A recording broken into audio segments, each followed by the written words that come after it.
Experts say it's no surprise President Biden and former President Trump decisively claimed victory tonight in New Hampshire.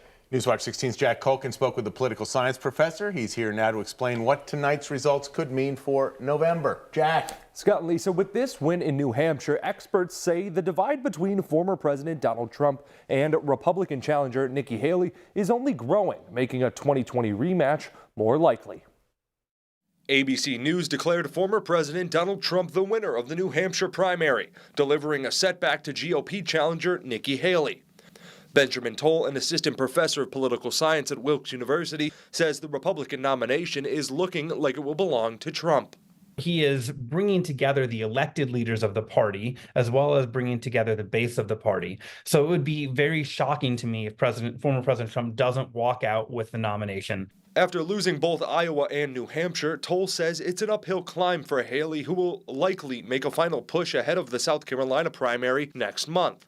If she loses there, Toll says it's a clear sign for her to step out. Iowa gets a different segment of the population. In New Hampshire, it tends to be an older and a more moderate Republican voting demographic. If she can't win either of those categories, and then if she doesn't do well in her home state, it would be really, really hard for her to stay in the race.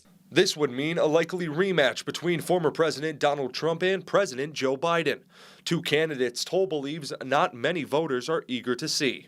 I think it's a general sense of malaise and sadness that these are the two candidates that we're going to have. The polls nationally, we see that this is true for a lot of people.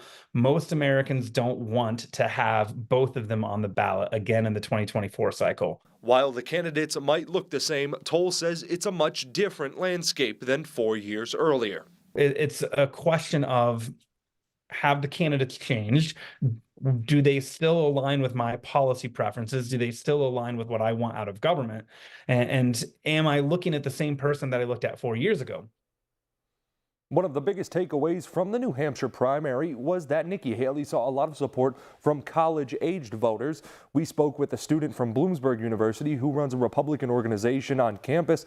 He says he falls into this category. It was a little disappointing, personally, for me. Donald Trump is not my guy going into the 2024 election. I thought it was time for someone new. The next primary election will be in Nevada on February 8th. Jack Culkin, Newswatch 16. Scott and Lisa, back to you.